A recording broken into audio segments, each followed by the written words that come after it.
Ronan कर्ज को break करने के लिए 2000 साल पीछे आ गया था। यहाँ पर वो नेबुला क्लैशियर के ओरिजिनल मेंबर से मिलता है, जिसमें सेवियर, एलिब्राहम, एल्सिया और वो स्वॉर्डमैन शामिल है जो रोनन से मेल खाता है। और स्वॉर्डमैन को देखकर रोनन को अपना फर्स्ट कर्ज याद आता है। उस व्यक्ति ने ही रोनन को उसका फर्स्ट कर्ज दिया था। रोनन उस व्यक्ति को अपना फादर समझता है। ये याद करके रोनन गुस्सा हो जाता है। ड्रैगन को डिफीट करने पर सेवियर उसकी तारीफ करता है। स्वॉर्डमैन कहता है कि तुम्हारी टेक्निक्स के बिना मैं ऐसा कभी नहीं कर पाता। सेवियर कहता है कि तुम जाकर आराम करो, तुम थक गए होगे। तभी उन ड्रैगन का लीडर वहां आ जाता है। वो उन सब पर फायर अटैक करता है। अलीब्रे नोटिस करता है कि इस अटैक का मान तो बहुत डेंस है। स्वॉर्डमैन उस अटैक को रोकने के लिए रेडी होता है। सेवियर नोटिस करता है कि ड्रैगन के अटैक को देखकर विलीजर्स पैनिक हो गए हैं। उन्हें देखकर वो खुद ड्रैगन के अटैक को रोकने के लिए आगे आता है। वो ब्लेसिंग ऑफ द स्टार का यूज करते हुए ड्रैगन के उस अटैक को वहीं हवा में डिस्ट्रॉय कर देता है। ये देखकर विलीजर्स राहत की सांस लेते हैं। एलिसिया कहती है कि सेवियर से हमें यही उम्मीद थी, उसने ड्रैगन के मैजिक को आसानी से डिस्ट्रॉय कर दिया। वहीं अलीब्रे कहता है कि ये ड्रैगन इतनी आसानी से नहीं मानने वाला। ड्रैगन कहता है कि एक ह्यूमन ने मेरा अटैक ब्लॉक कर लिया, ये तो हैरानी की बात है। सेवियर पूछता है कि क्या तुम इस ड्रैगन को जानते हो। अलीब्रे बताता है कि नवादोजर ट्राइब से है। ये बहुत ही फेमस और डेंजरस ड्रैगन है। उसका इंट्रोडक्शन सुनकर रोनन हैरान हो जाता है। रोनन की पास्ट लाइफ में रेड ड्रैगन ने एक जायंट को डिफीट किया था। ये ड्रैगन उस रेड जायंट का लीडर है। सेवियर ड्रैगन से पूछता है कि तुमने अटैक क्यों किया। ड्रैगन सेवियर को देखते हुए कहता है कि तुम नॉर्मल नहीं हो, तुम्हारे पास बहुत ज्यादा पावर है और तुम टाइम के परे नजर आते हो। मुझे यकीन नहीं हो रहा कि तुम एक मोर्टल हो। मुझे तुमसे कुछ नहीं लेना। मुझे बताओ कि किसने मेरे सर्वेंट्स को मारा है। ये सर्वेंट्स मुझे सालों से सर्व कर रहे थे। जिसने भी उन्हें मारा है मैं उसे जान से मार दूंगा। सेवियर कहता है कि तुम्हारे सर्वेंट्स को मेरे ब्रदर ने मारा है। उसने ऐसा इसलिए किया क्योंकि तुम्हारे सर्वेंट्स ने इस विलेज पर अटैक किया था। अगर हम एक दूसरे की गलतियों को एक्सेप्ट करें तो हम इस बात को यहीं खत्म कर सकते हैं। ये सुनकर ड्रैगन गुस्सा हो जाता है।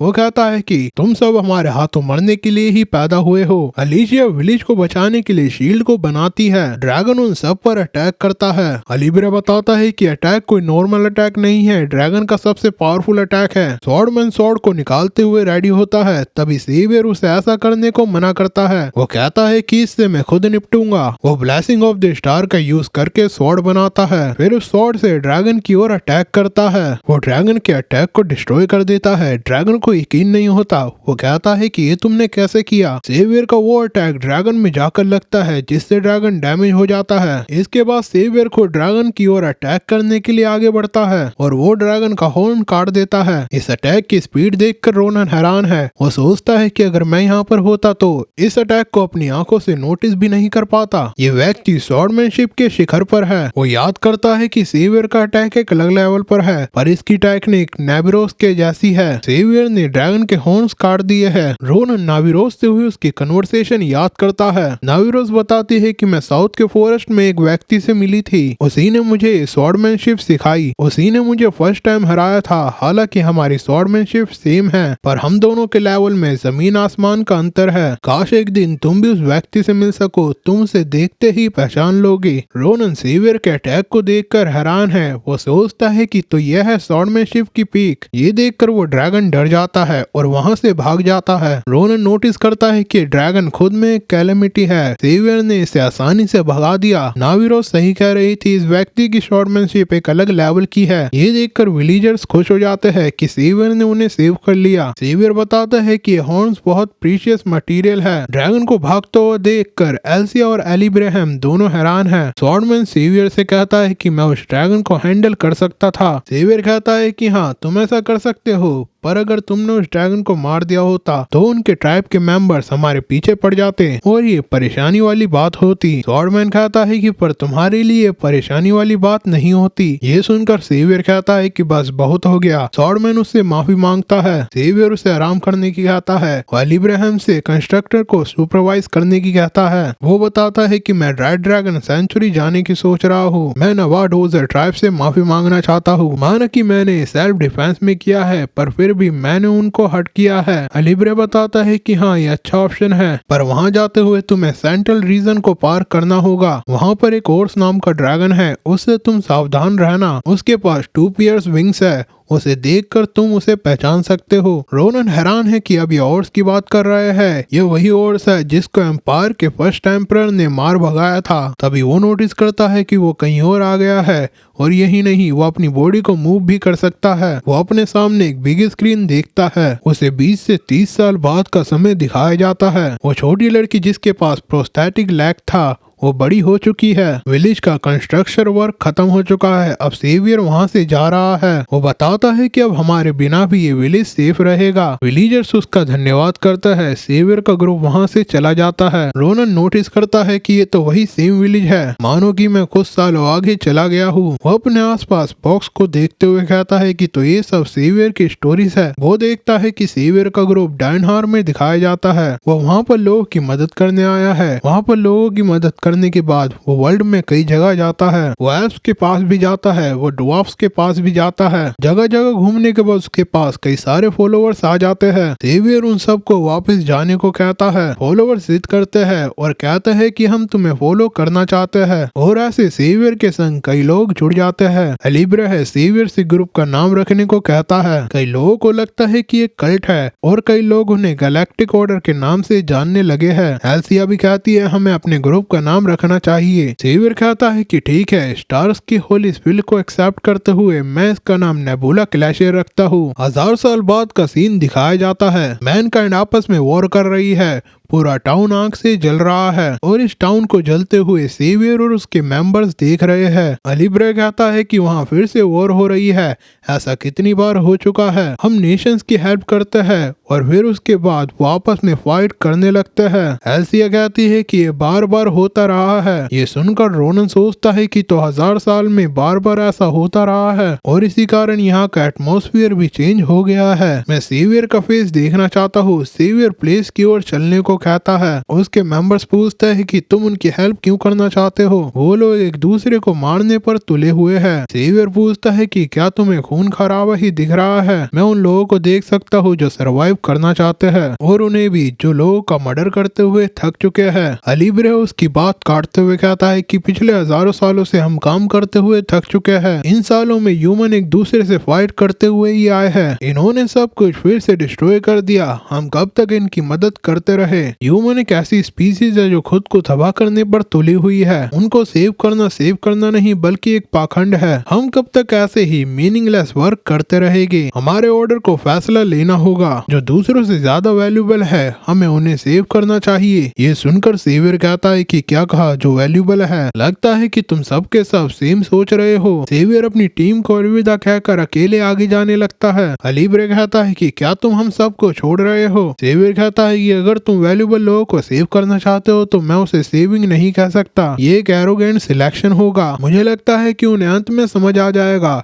बस उन्हें और समय की जरूरत है। मैं तुम्हारी फ्रस्ट्रेशन को समझ सकता हूँ, पर हम डिफरेंट स्टार को देखते हुए एक पाथ पर नहीं चल सकते। तुम अपने पाथ पर चलो, मैं अपने पाथ पर चलूंगा। सेवियर वहाँ से जाने लगता है, पर तभी स्वॉर्डमैन सेवियर में स्वॉर्ड घुसेड़ देता है। ये देखकर एलिसिया और एलिब्रा दोनों हैरान हैं। स्वॉर्डमैन कहता है कि मैंने तुम दोनों को पहले ही कहा था कि तुम इसे कन्विंस नहीं कर सकते। वो सेवियर से कहता है कि मैं तुम्हारे फैसले की रिस्पेक्ट करता हूँ, पर जाते हुए हमें अपनी पावर देते हुए जाओ। मैंने इस स्वॉर्ड को इस दिन के लिए ही प्रिपेयर किया था। ये एक डिवाइन वेपन है जिसे मैंने कई सालों में उन ऑर्ब्स की मदद से क्रिएट किया है जो इस वर्ल्ड के नहीं है। ये स्वॉर्ड किसी भी पावर को एब्जॉर्ब कर सकती है। स्वॉर्डमैन सेवियर की पावर को लेने लगता है। सेवियर कहता है कि क्या कहा, कई सालों से तुम इस स्वॉर्ड को तैयार कर रहे थे। लगता है कि कई समय पहले से ही तुमने अपना पाथ बदल लिया था, पर मुझे नहीं पता कि मेरे ब्रदर ने कौन सा पाथ सिलेक्ट किया है। सेवियर अपनी पावर को रिलीज करता है और स्वॉर्डमैन को दूर फेंक देता है। स्वॉर्डमैन कहता है कि तुम तो इनक्रेडिबल हो सेवियर। तभी एलिब्रा कहता है कि ये तुमने क्या किया। हमने कहा था कि हम तुम्हारे साथ है, पर हम सेवियर को हर्ट नहीं करना चाहते। वो दोनों स्वॉर्डमैन पर अटैक करने आगे बढ़ता है, पर तभी swordsman blessing of the star का यूज करके दोनों को एक शील्ड में बंद कर देता है। वो दोनों नोटिस करता है कि ये तो सेवियर की ब्लेसिंग है। स्वॉर्डमैन कहता है कि मैंने तुम्हारी पूरी पावर अभी अब्सॉर्ब नहीं की,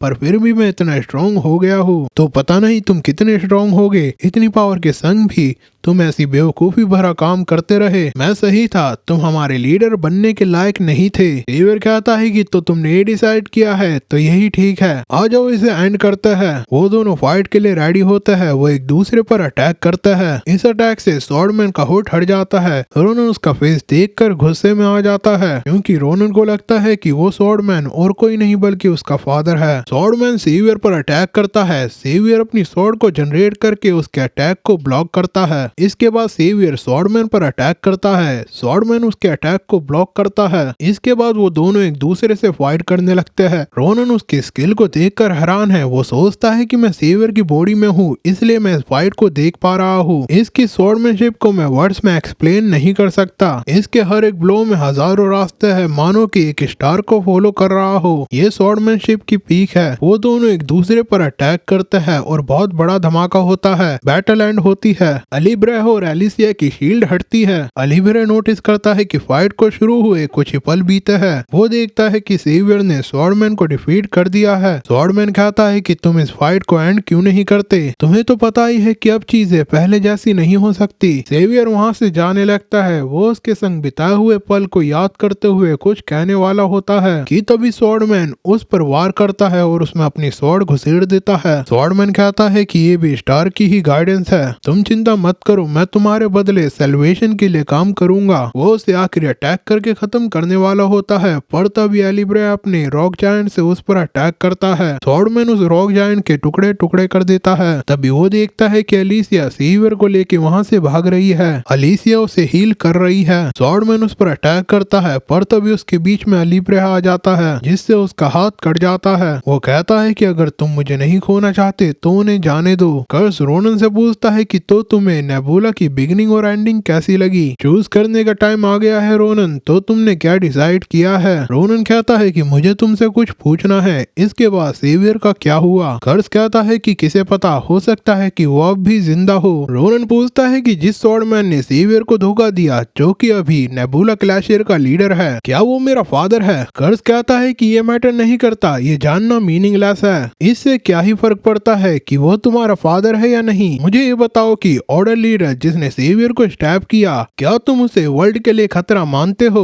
ह्यूमन अपनी डिजायर को कंट्रोल नहीं कर सकते। उनके पास जो भी है वो उससे सेटिस्फाई नहीं होते। वो और की चाह में पूरे वर्ल्ड को डिस्ट्रॉय करने पर तुले रहते हैं। अंत में उन्होंने सेवियर को इसलिए धोखा दिया क्योंकि उन्हें सच समझ में आ गया था, जिसके पास पावर होगी वही जस्टिस कर सकता है। ह्यूमैनिटी को लीड करने के लिए एक एब्सोल्यूट ऑर्डर की जरूरत है। सेवियर के पास पावर थी, पर उसे ह्यूमैनिटी के बारे में नहीं पता था। ऑर्डर लीडर को ह्यूमैनिटी के बारे में अच्छा पता था, पर उसके पास पावर नहीं थी, और इसलिए ट्रू सैल्वेशन के लिए उसने ये फैसला लिया। क्या तुम सही में कह सकते हो कि ऑर्डर लीडर ने सेवियर को धोखा दिया है? क्या तुम्हें नहीं लगता कि ह्यूमैनिटी के फेथ को डिस्ट्रॉय करने का सिर्फ यही एक तरीका था? बताओ मुझे रोनन, क्या सही है और क्या गलत? असल मायनों में सेवियर कौन है? रोनन कहता है कि मैं मना नहीं कर सकता, ना चाहते हुए भी। दूसरों के ऑर्डर पे मैंने कई लोगों को जान से मारा है, पर वैसे मैं अपनी पास्ट लाइफ में था। उस समय मैं और कोई चॉइस ले ही नहीं पाता। मैं तो ये देख के हैरान हूँ कि वो इतने समय तक ये सब देखते रहे। अगर मैं पुराने वाला रोनन होता तो मैं इसे मान लेता। कर्स कहता है कि क्या कहा? रोनन कहता है कि अब मैं पहले से बहुत डिफरेंट हूँ। मेरे पास फ्रेंड्स है जिनके संग मैं बात कर सकता हूँ, और मुझे सपोर्ट करने के लिए एडल्ट्स भी है। और मुझे एक ऐसे व्यक्ति के बारे में भी पता है जिसने इस वर्ल्ड को सेव करने के लिए बार बार अपनी लाइफ दी है। हो सकता है कि इस सब से तुम्हें कुछ फर्क नहीं पड़ता हो, पर ह्यूमैनिटी में बहुत पोटेंशियल है। सेवियर को इसके बारे में पता था। मैं उस ऑर्डर लीडर को डिस्ट्रॉय कर दूंगा। ये सुनकर कर्स कहता है कि तो ये तुम्हारी चॉइस है, अगर ऐसा है तो ठीक है। वो चुटकी मारते हुए कहता है कि तो मैं तुम्हें अपनी पावर दूंगा। वो रोनन के बगल में एक रॉक को समन करता है। रोनन कहता है कि ये क्या है? कर्स कहता है कि एक कर्ज का सोर्स है, अगर तुम इस रॉक को ब्रेक करते हो तो तुम्हारे कर्ज में से एक कर्ज डिस्ट्रॉय हो जाएगा। रोनन कहता है कि पर तुम ऐसा क्यों कर रहे हो? कर्स कहता है कि तुम इसे लगाव समझ सकते हो, तुम मुझे अभी मिले हो, पर मैं तुम्हें तुम्हारी पूरी लाइफ देखता हुआ आया हूँ। तुम्हारा बर्थ, तुम्हारा दुख और तुम्हारा स्ट्रगल, ये सब देखकर मुझे लगता है कि तुम्हें थोड़ा चैन तो मिलना चाहिए। मुझे उम्मीद थी कि तुम उसकी पावर देखकर गिव अप कर दोगे और अपनी लाइफ को चैन से जियोगे, पर लगता है कि तुम उन लोगों में से नहीं हो जो गिव अप कर दे। मेरे पास तुम्हें पावर देने के अलावा और कोई चॉइस नहीं है। तुम इसके अंदर की कर्ज की एनर्जी को फील कर पा रहे होगे। इस रॉक को डिस्ट्रॉय करो और यहाँ से चले जाओ। ये बहुत लंबी फाइट होने वाली है और इसमें तुम कई बार हर्ट होगे, पर जितना मैंने तुम्हें अभी तक देखा है तुम इसे कर सकते हो। ये सुनकर रोनन स्माइल करता है, वो अपनी स्वॉर्ड निकालता है और कर्ज को धन्यवाद करता है। इसके बाद वो अटैक करता है और कर्ज का हाथ काट देता है। कर्ज का हाथ कटकर जमीन पर गिरता है। कर्ज कहता है कि ये तुमने क्या किया, मैं तुम्हारी हेल्प करने की कोशिश कर रहा था। रोनन उसके फेस पर अटैक करते हुए कहता है कि तुमने बहुत बकवास कर ली। वो उसके फेस को बीच में से काट देता है। कर्ज खुद को रीजनरेट करते हुए कहता है कि तुमने ऐसा क्यों किया। रोनन कहता है कि प्रोफेसर सैक्रेट ने सही कहा था कि कर्ज बहुत चालाक हो सकता है। तुमने एक्टिंग तो बहुत अच्छी की, ये सब तुम मेरे लिए कर रहे हो। मैंने तो तुम्हारा यकीन मान ही लिया था, पर इस चट्टान को मैं जितना देखता हूँ ये मुझे उतना ही सरांते के श्राइन और ब्लड हुक की रॉक सैनियल की याद दिलाती है। मुझे नहीं पता कि ये यहाँ पर क्या कर रही है। हो सकता है कि यही इस कर्ज को सप्रेस कर रही हो। मैं भला एक कर्ज की बात में कैसे आ सकता हो। तुम तो कांप रहे हो। लगता है कि मैं सही था। तुम मुझे यूज करके इस रॉक को डिस्ट्रॉय करना चाहते थे, पर तुमने अपनी लाइन क्रॉस कर दी। तुमने एग्जैक्ट सेम वर्ड कहा, वो वर्ड जो सरांते ने मुझसे मरते हुए कहा था। तुम्हारी हिम्मत कैसे हुई। रोनन अपनी स्वॉर्ड उसकी ओर करते हुए कहता है कि मरने के लिए तैयार हो जाओ। कर्ज कहता है कि तुम्हें गलतफहमी हुई है, ये सब मैं तुम्हारी हेल्प करने के लिए कर रहा हूँ। तुम जिसे फेस करने की सोच रहे हो तुम उसे डिस्ट्रॉय नहीं कर पाओगे। उसे कोई भी मोर्टल डिस्ट्रॉय नहीं कर सकता। तुम्हें तो पता ही होना चाहिए कि तुम कितना भी स्ट्रगल कर लो, पर अंत में तुम उसका कुछ भी नहीं बिगाड़ पाओगे। इसे एक्सेप्ट कर लो, तभी मैं तुम्हें सेव कर सकता हूँ। कर्ज बड़ा होने लगता है। वो कहता है कि उस रॉक को काट दो और मुझे मेरी पावर दे दो। रोनन स्माइल करते हुए कहता है कि अब तुम एक कर्ज की तरह बातें कर रहे हो। कर्ज रोनन पर अटैक करता है। रोनन सोचता है कि इसने मेरे अटैक को आसानी से सर्वाइव कर लिया। इस स्वॉर्डमैनशिप के साथ मैं उसके सोर्स को नहीं काट पाऊंगा। वो सेवियर की स्वॉर्डमैनशिप को याद करते हुए उसके अटैक को कॉपी करता है। कर्ज उसको देखकर डर जाता है। वो कहता है कि ये तो वही एनर्जी है, ये नहीं हो सकता। ये पावर इस मोर्टल में से कैसे आ रही है। रोनन कहता है कि तुम इतने सरप्राइज कैसे हो। तुम्हें तो पता ही होना चाहिए कि मैं चीजों को एक बार देखकर समझ लेता हूँ। कर्ज रोनन पर अटैक करने आगे बढ़ता है और वहीं रोनन सेवियर की स्वॉर्डमैनशिप का यूज करते हुए कर्ज पर अटैक करता है। कर्ज डिफीट हो जाता है। कर्ज मरते हुए कहता है कि तुम इसे रिग्रेट करोगे, अंत में तुम्हें सब छोड़ देगे, यही तुम्हारा फेथ है। रोनन कहता है कि मेरा फेथ डिसाइड नहीं हुआ है, मैं इसे चेंज कर सकता हूँ और इसीलिए ही मैं अपने पास्ट में आया हूँ। मेरा फेथ तो डिसाइड नहीं है, पर ये चीज पक्का डिसाइड है कि फ्यूचर में तुम वहाँ पर नहीं होगे। कर्ज ब्रेक होता है। रोनन को होश आता है। वो अपने रूम में है। वो बेड से उठकर विंडो से बाहर की ओर झांकता है। वो देखता है कि विंटर आ गया है और पूरा फिलियोन स्नो से ढका हुआ है। रोनन के बाल लंबे हो गए हैं, जो कि ये दर्शाता है कि बहुत टाइम बीत चुका है। रोनन खुद से पूछता है कि मुझे यहाँ से गए हुए कितना टाइम बीत गया।